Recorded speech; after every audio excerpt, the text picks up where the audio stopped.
Tuesday morning, the 12th of July 2005, a member of the public had rung in, had been walking his dog, had found what appeared to be the body of a female. Effectively, she's been thrown down this bank like a pile of rubbish. She ended up here in the state she's in. Police identified the body of 22-year-old Katrina Jefferies of Hillsborough, Auckland. She never hurt other people, and, you know, for someone to hurt her was really awful. The people she was hanging around with and associating with weren't good people. You know, these are the kind of cases that we join the police for.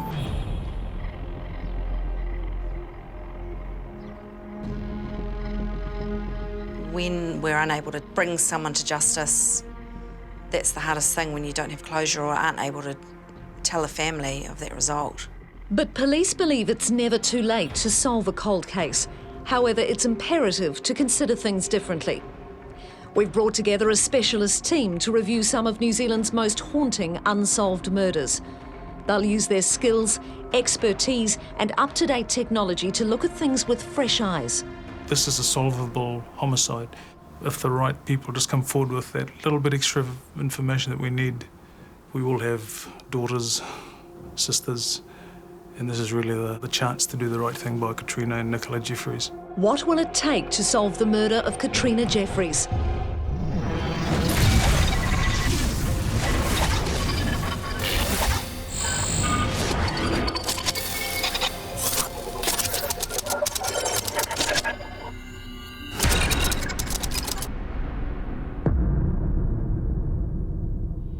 Early on the morning of the 12th of July 2005 at Auckland's Waikowhai Reserve, a man made a grisly discovery. Between 7:30 Tuesday morning, a gentleman walking his dog on the edge of the reserve looked down and saw what he initially thought was a pile of rubbish, but also thought he saw what appeared to be a hand sticking up amongst it.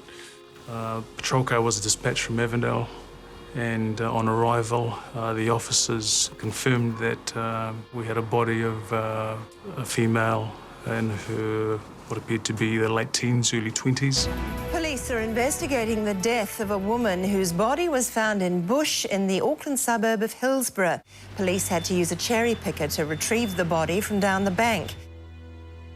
We could see a state of undress she was in. Her body had appeared to be in quite a contorted position. It just started to really reinforce for you that we were dealing with something that, you know, appeared quite callous in the way that she'd probably been killed, the way she'd been dumped. She'd been partially covered with a black plastic bag, had what appeared to be a yellow PVC raincoat also draped over her. It appeared that she'd either possibly been rolled or perhaps been dumped from a vehicle. We ended up identifying through fingerprints, and also her mum had rung in and indicated that her daughter, Katrina Jefferies, hadn't come home after leaving on Sunday night at about 8 o'clock. Definitely wanted to stay home. And she said, no, I am going out, and I think I'll just, you know, go to the bottle store or something. And I wasn't able to keep her there, so I just said, okay, you know, I hope she'd come back soon. So, yeah, that was the last time I saw her. She just waved at me and, you know, and that was it. So Mum's expecting to come back that Sunday evening. She doesn't. And then Tuesday morning, she's discovered. Katrina was the middle child in a family of 3, and her childhood was full of time spent with her older brother, Ben. She really loved her older brother, and as they grew up, I think they spent quite a bit of time together, and did things together, when had friends. Yeah, she was my first, best friend that I made at primary school. Very sweet by nature and kind and just genuine, like honest. But growing up, Katrina had a difficult time. She did have people bullying her in intermediate and in high school. It came as a shock when she had told me in high school that she was going to leave. Without an education, Katrina found the real world a struggle. She seemed to go quite introverted and anxious and worried, and she spent a lot of time up in her room listening to music and didn't really socialise with anyone. We had gone out this one night. I'd really noticed the change this time. She was wearing a hoodie, which she always had pulled up, and I noticed her skin, you know, had really gone downhill, and she just kind of was just hiding herself and didn't really want to be seen. She'd always wear a cap, and she pulled that down over her eyes. Towards the end of her life, she liked the nighttime better because no one can see you in the nighttime. Adding to Katrina's strain was the loss of her older brother, Ben. Ben drowned in '99 in the sea when he was on holiday with his friend. So Trina was really devastated when he died. I knew how much she looked up to her big brother Ben and how close they were, and she was really hurt talking about it. She didn't care about herself after that.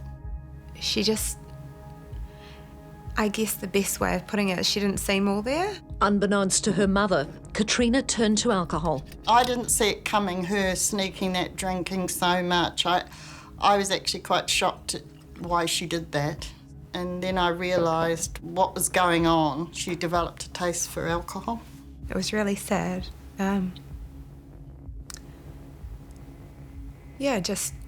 It just wasn't her anymore, and I found it hard seeing her like that. I really wanted to help her, and I tried many times, and I feel that she just pushed me away, and sometimes I felt she didn't want to be helped. I mean, I did care about her, and I tried everything in my power to get her on the straight and narrow, but, you know, the person has to care about themselves. Katrina also started seeking companionship through the phone chat line Hot Gossip. Through this, she found parties, met men, and would often stay out all night. And I was very stressed about it all the time. A number of times I'd waited for her to come home or needed her to talk to her, where was she, you know, found out if she's okay. So it was horrible, actually. At 19, Katrina became pregnant, and her mother hoped it would mean a new beginning. You know, she always loved her son. She was very gentle with her son and cared about him. But she really didn't stay around very long after he was born. She kind of only maybe a month or two, and then she decided she wanted to go out again, you know. She wasn't going to just stay there in the house for some reason, yeah. I just knew that there was a lot she wasn't telling me, and I knew that the people she was hanging around with and associating with weren't good people. They didn't have that love for her that I had for her, that genuine love that you have for your friend, that you want the best for them. And that's what I found hard, is that she couldn't see that. When Katrina died, her son was only 2 years old. The homicide was described as a real whodunit, and to this day, the cause of death has never been publicly revealed, although it has been described as highly unusual. 3 suspect teams explored every possibility. Was a stranger responsible for Katrina's death? Or did the young mother die at the hands of someone from her long list of associates? Just in terms of persons of interest, you know, over 100 people, just with the lifestyle that, you know, Katrina's had, and Hot Gossip, people in the neighbourhood. So in that Mount Roskill area, you've got drug, alcohol issues, you have some gang issues, and the fact that she wasn't getting a regular income. She was having to perhaps sometimes source alcohol and drugs, you know, for perhaps sexual favours and that sort of lifestyle. Initial speculation focused on one male whom she met through mental health services. She had a partner, for want of a better description, who was a lot older than her, similar lifestyle to Katrina, was also suffered from mental illness, dependent on drugs and alcohol. She became mentally unwell following her death. So it wasn't until, I think a year later, once we got a really good picture on that particular male associate of hers, that we were happy to some degree that he, you know, wasn't responsible for her death. Despite an extensive investigation, police weren't able to charge anyone with the murder. So in 2007, they took extraordinary measures. Almost 2 years after the murder of Auckland woman Katrina Jefferies, police are offering a $50,000 reward for help to find her killer. New Zealand Police doesn't often do this. We do so, though, in cases where we struggle with getting the information from communities. The reward also offered immunity for anyone who may be involved but could provide us with some crucial information in terms of who killed Katrina or the activity that occurred after, with her dumping. Yeah, unfortunately, no one again came forward. Although this reward is no longer offered, 14 years on, police are hoping that a new cold case investigation will finally lead to justice for Katrina and her family. People need to be, brave. People need to do the right thing. We all have daughters, sisters, and this is really the chance to do the right thing by Katrina and Nicola Jefferies. In 2005, Katrina Jefferies was found dead in Auckland's Waikowhai Reserve. 9 years later, in 2014, her case was reviewed and a new murder investigation, Operation Lyra, was launched. There was 4 of us initially that spent probably about 3 months reviewing the information, trying to piece together a jigsaw really and see what areas we could develop or work on more. We embarked on a secondary area canvass of the Whitmore, Skipper, Mount Roskill area, and that led us to some interesting information. It led us to piece together Katrina's weekend, events that happened the previous week that might give us a key to who she was with, where she went. The second investigation identified new persons of interest from the community, and with the renewed focus on Katrina's neighbourhood, police uncovered a violent serial predator. 56-year-old Auckland man has been sentenced to 19 years in prison following a string of violent physical and sexual offences against his former partners spanning 30 years. The judge described how 56-year-old Michael Te Huia regularly raped 2 of the women with callous entitlement. She went on to say that the lives of his 3 victims would have been one of utter misery. We did apprehend or arrest someone from that community, and he did face some serious sexual charges for which he was convicted. However, his charges and his conviction was unrelated to Katrina Jefferies. Over the past 14 years, police have gone to extraordinary lengths to solve this cold case. They now hope the 2019 review will finally bring Katrina's killer to justice. Leading the investigation is uniquely positioned Uriah Vakaruru, a member of the original team and now the current officer in charge. Yeah, it was a sense of, how could somebody do this to someone, as young as this? Effectively, she's been thrown down this bank like a pile of rubbish. Detective Senior Sergeant Bridget Dole is the 2IC on Katrina's case and is determined to see a resolution. Getting to know her and who she was a bit better by looking through some of her personal items, diaries, you just really get a sense that she was just a 22-year-old woman just trying to focus on her life and her child as best she could. And Detective Jenny Nicholas, who also worked on Operation Lyra. Somebody in the community knows who killed Katrina Jefferies. 3 detectives, 1 cold case. Will a new perspective be the key to solving this homicide? Katrina would have been 37 years old this year. Her son and Nicola Jefferies, we owe it to them to solve the investigation. In terms of Katrina herself, though, thoughts around what we might need to revisit there. We know that she was quite an anxious young lady. She suffered from depression. She'd run out of her prescription the weeks leading up to her death. She was very shy and perhaps trying to maybe alleviate her depression or anxiety by drinking or taking drugs. Her friends and family describe her as a kind, quiet, caring person. Others describe her as someone that was actually quite a free spirit once she'd had alcohol and drugs on board. She may have become quite a different person. Yeah, she didn't have a driver's licence, so she often relied on different people to give her rides places, or she would just go out walking.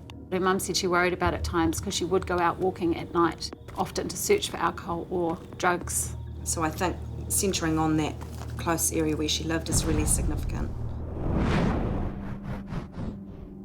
In between the time that she left home on that Sunday night and the Tuesday morning when her body was found, I don't think we've got any sightings of her at all, which is significant.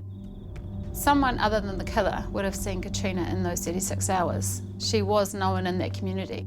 Katrina's mum asked her where she was going. She walked down the path and in a cheeky way, I think her mum described, I'm just going to get some alcohol or I'll be back soon. Perhaps she was heading to a local drug dealer. We know there were several in the area. And when you're thinking about her demeanour and how she was feeling, we do know that she had an abortion the Wednesday prior. She was very upset about that. She was very distant and unhappy. Felt like she was trying to numb herself. She found that decision really difficult, and we know she did go to a party nearby just around the corner on the Saturday night. We've got witnesses that say at that party she was quite emotional, and they wondered why, and that could be related to the termination, perhaps. The team agree understanding Katrina and the community she lived in is vital. But there is a sense that fresh expert eyes could break this case wide open. In a bold move, the team brings in behavioural psychologist Katrina Jefferies, who currently works in the New Zealand Police's Behavioural Science Unit. We're supporting police by providing a psychological frame to the things that they're seeing. So if we are able to look at behavioural characteristics of victims and of perpetrators, persons of interest, we can then use that knowledge to assist police. And Chris Illingsworth, who not only has 25 years' experience with the New South Wales Police, but is also an FBI-trained criminal profiler. I analyse and interpret the behaviour of crime scenes, victim and offender behaviour, and develop criminal profiles of the unknown offender for the investigators. It's an opportunity now to have you both on board in terms of finding out a little bit more about the victim and the person or persons responsible for the death and the dumping of the deceased. Maybe starting with you, Chris. As I understand it, Katrina was a heavy consumer of alcohol. I like to start off with victimology. I like to understand who this person is. If we have a better understanding of a victim, we can then try and understand what may have occurred, and also by inference try and understand who the offender may be. So someone around her might view her as being quite vulnerable and available to an attack. And in their mind, they might consider her to be somewhat like a prostitute, someone who could be used and tossed away. Of note, I think it's important that she did have a termination of her pregnancy earlier that week. So I think escalation in alcohol or drug use over that time would be reasonable to suspect for her, although I agree she likely was regularly using drugs and alcohol over that time anyway. And she suffered from depression, and how would that affect her? Generally that would be presented in a way of feeling nervous or worried in larger social situations or feeling judged by others. Consume the alcohol to feel okay? To mask her, yeah. Once we have victimology sorted out, we then consider what kind of risk this person was at becoming the victim of a violent crime. A low-risk victim, a moderate-risk victim, or a high-risk victim. She was highly vulnerable because of her intoxication, and available because she was a woman on her own, young woman on her own.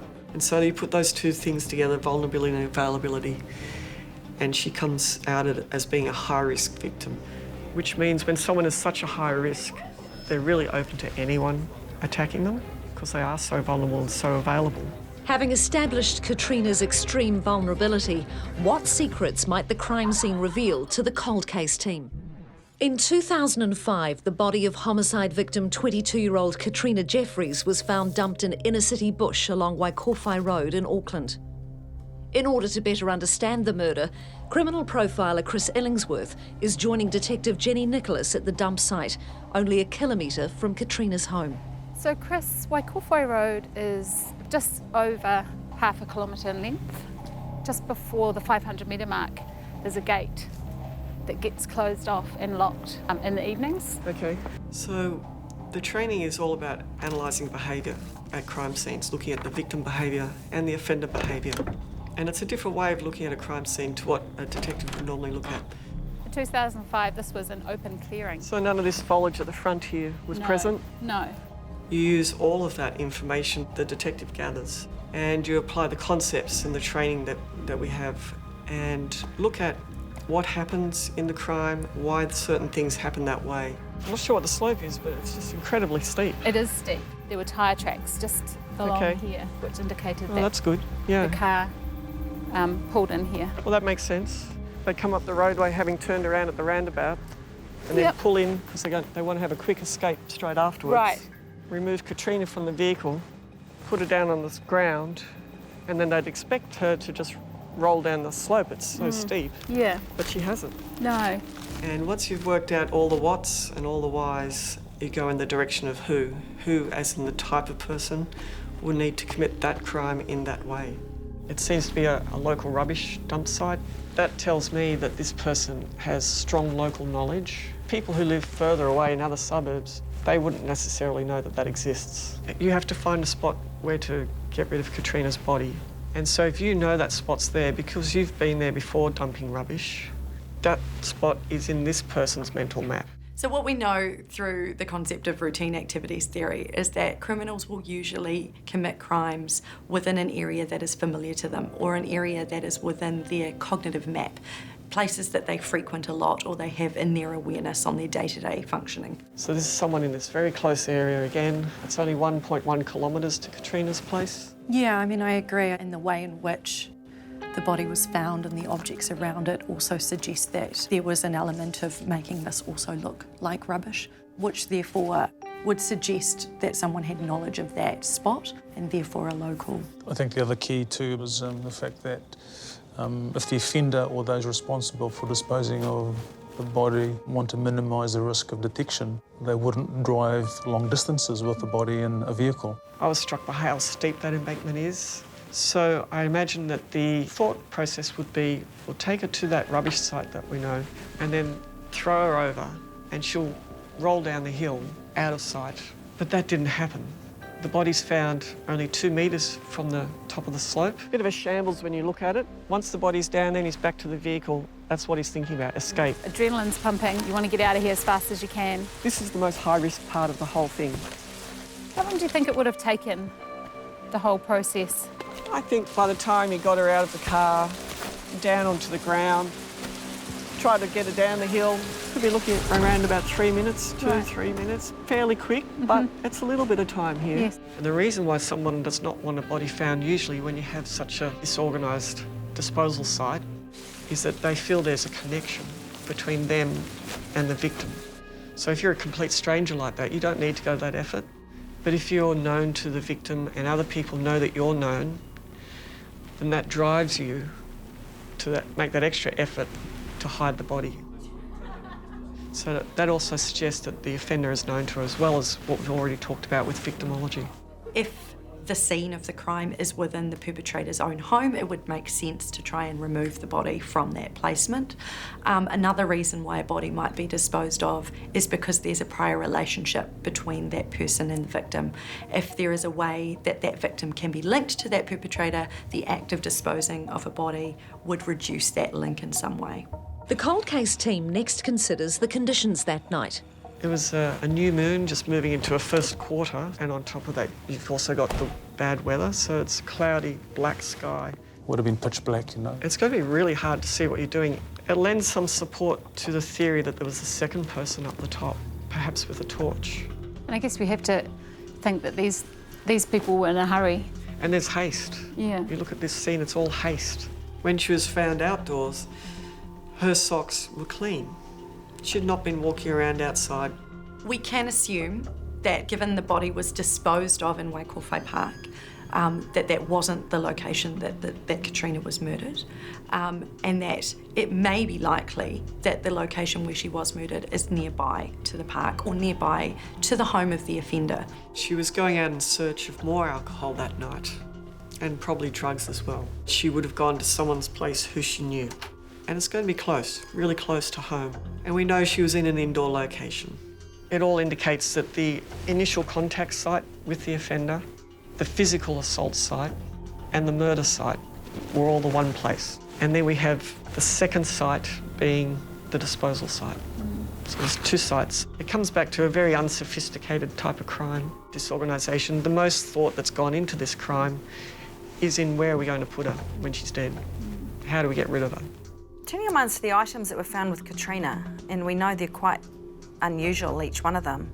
There's the red tarp, the yellow raincoat, which is an adult extra large size. It's a New Zealand brand that ceased manufacturing in 1980. And the large painting print of a landscape, those in themselves are quite unique to be used to conceal a body. The colouring, the type of choice of those items, the large size of the painting. The cold case investigators are now prepared to release details of one further item in the hope it may provide a link to Katrina's killer.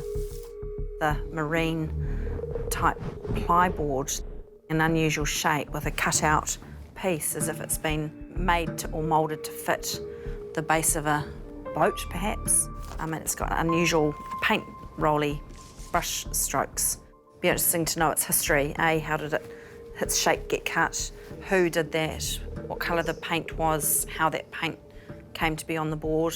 Physical testing through our scientists can identify the type of paint. So that is underway, and yeah, that'll be interesting. Look to see whether we can match that with perhaps a boat that had been painted. Superficially, it might seem like they're unusual or different or random items, but you've got two items which are large-ish, flat items, relatively sturdy in some way, and the other items, while differing in colour and shape, are flexible items which may be then used for covering. So they may have been items that have been collected in a hurry, but have been collected and chosen for functionality rather than an excessive forensic knowledge in terms of concealment. That's exactly right. The functionality of them, that was their value. They served their purpose at that moment, and they were to hand. Those items had been in contact with the body. So they would have been sourced from the premises. If they were retained, that would be a forensic link to that perpetrator. So I think there's some logic in discarding those items alongside the body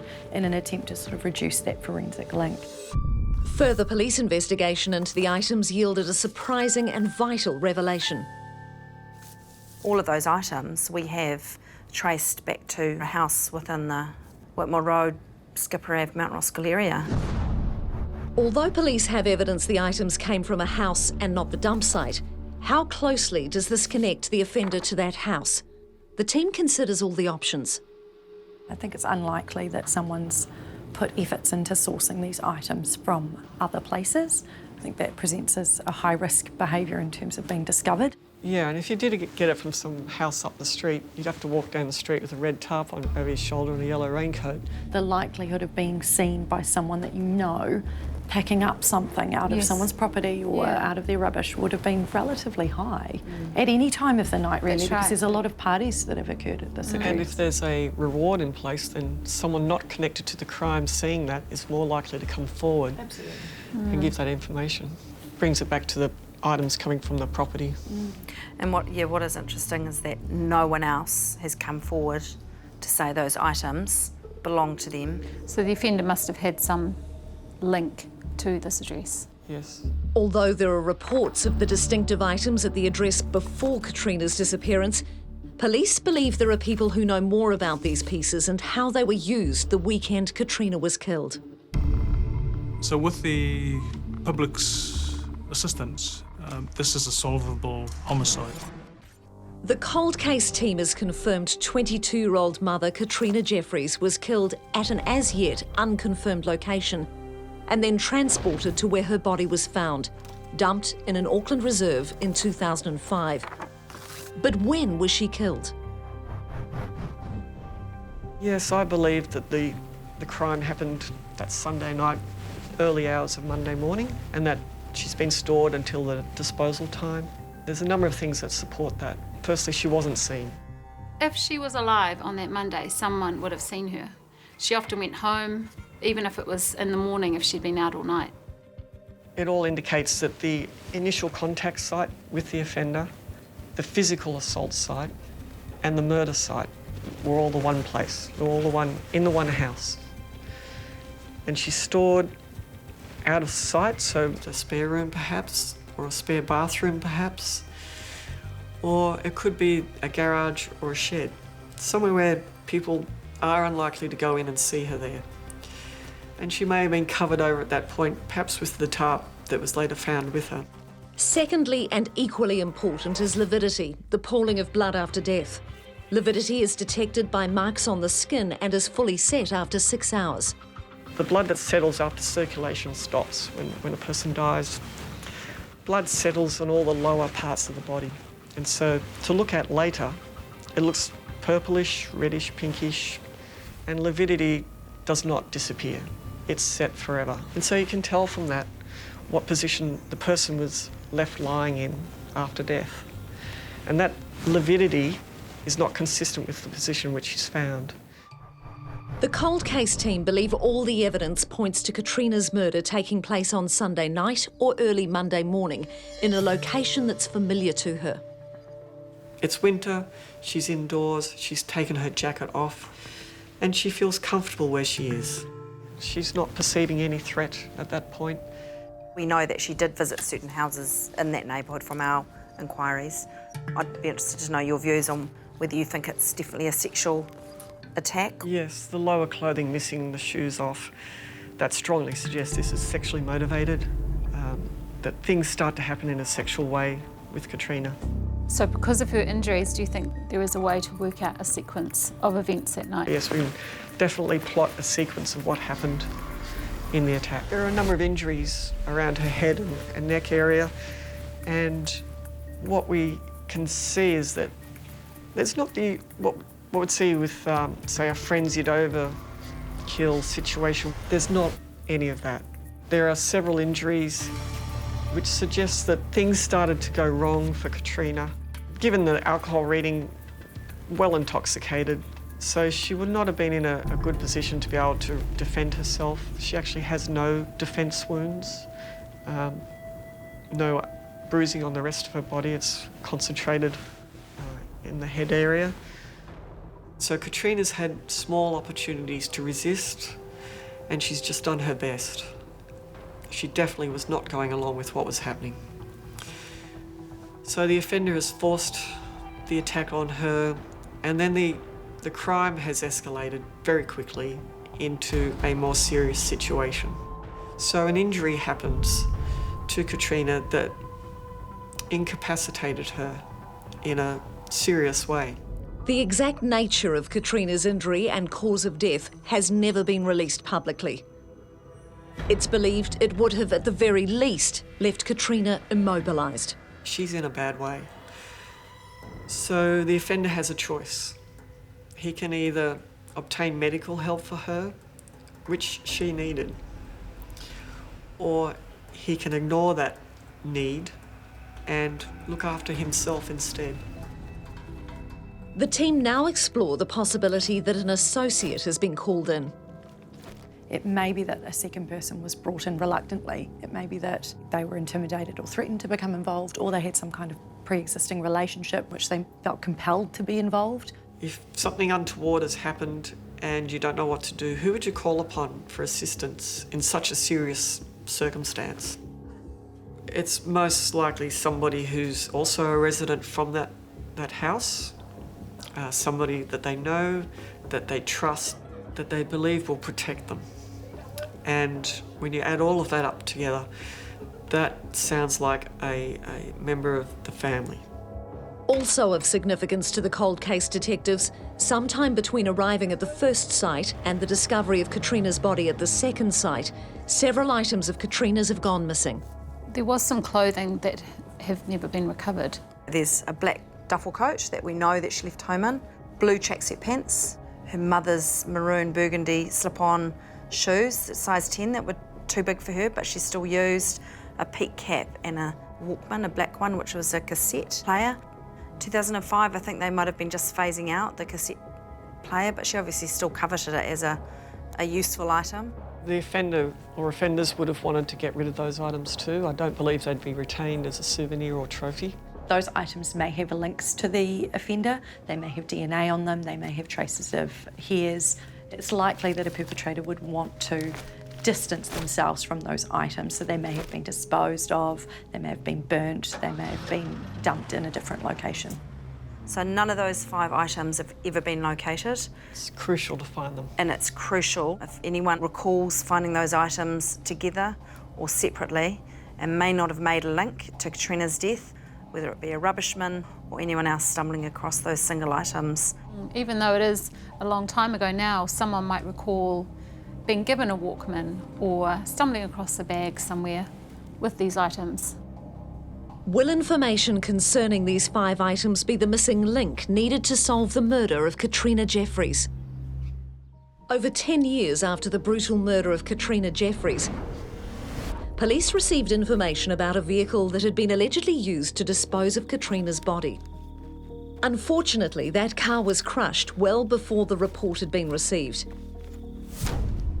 However, on review of the file, the cold case team has found a potentially corroborating sighting of a vehicle near Waikowhai Reserve in the early hours of the morning, about 6 hours before the young mother's body was discovered.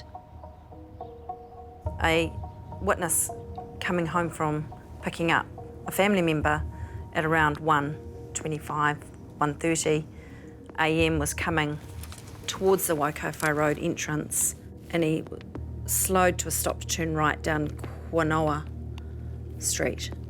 While he was stationary with his indicator on, he saw what he describes as a maroon vehicle stationary with its headlights pointing out. So it's approximately 50 metres from where they were, seeing the car here. You've seen the car stationary? Yeah. Stationary. And they described it as having the boot up. And was anything happening around the car? They described seeing a male walking towards the Caltex. Okay. And that this male didn't have a shirt on. And then there was another person at the car walking around to the driver's side. It looks like the person without the shirt has left this car and gone over there for some reason. Yeah, that's a possibility. The witness didn't see this person get out of the car, but he was walking from the car over to that direction. What do you think in terms of the witness seeing that car and their recollection of the colour and things at that time of night? Yeah, I've had a look there at night. You've got distance, darkness, street lighting, trying to figure out briefly whilst you're making a right turn what shape of car it is, what colour. It's obviously a dark coloured car, but to say that it's maroon might be a little too specific, maybe a burgundy or a darkish red colour, something like that. This fellow with the shirt off, that's really interesting because it's a cold night, it's only around 9 degrees. It's just been raining, so the air's cold and moist. Why would, in middle of July, middle of winter, why would you have the shirt off in those conditions? It would be consistent with someone who'd been down that embankment. Why do you walk away from a car? So you're probably walking home at that point because the car's going in another direction, or something's happened at the car and they've decided to split up for some reason.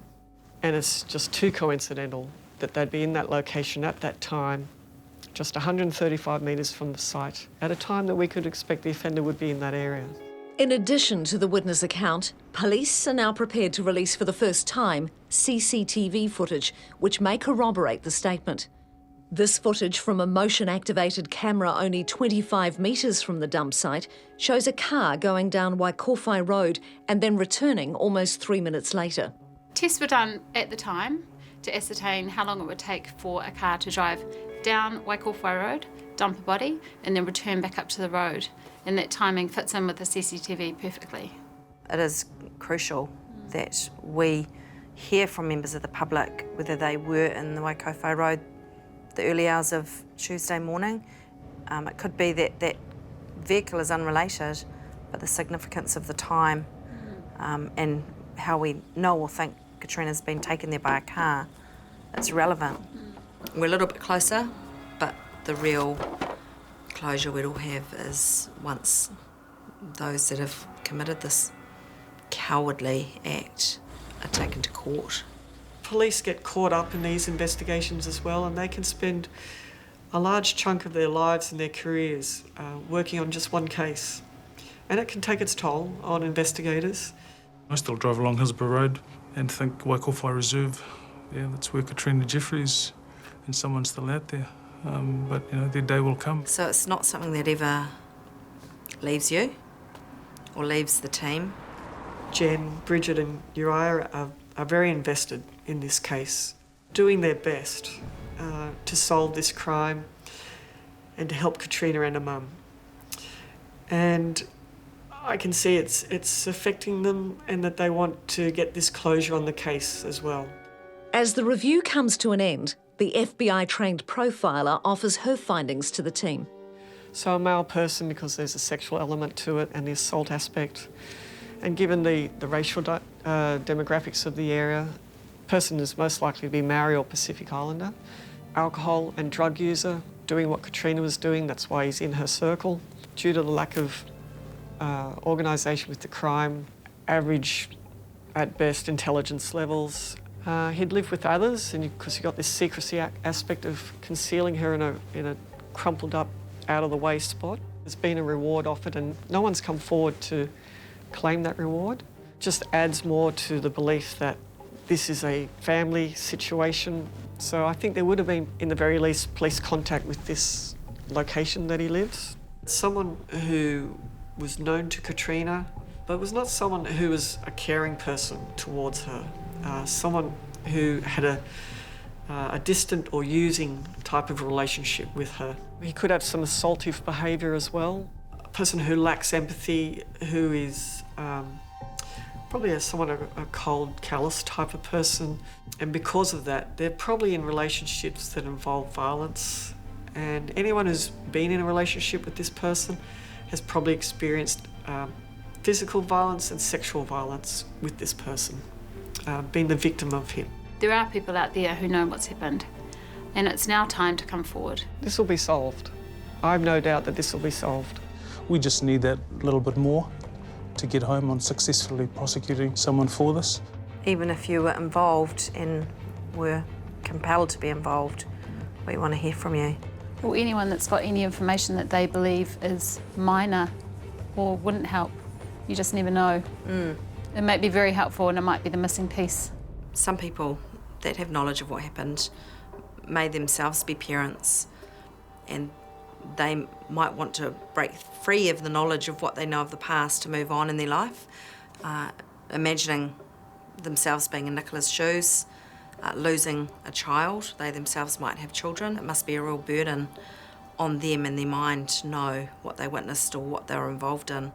The thing I'm glad about was the night she did die, she said, I'm going out. I said, well, you shouldn't go out because, you know, stay with us. And she said, oh, well, I don't care, Mum. The two people I want are safe and that's all I care, you know. The two people I love, she said, you know, which was me and her son. So I'm happy she said that before she died.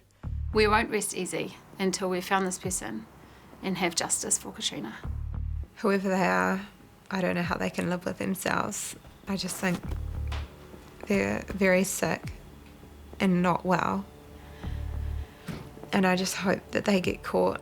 We believe we can solve this if the right people just come forward with that little bit extra information that we need.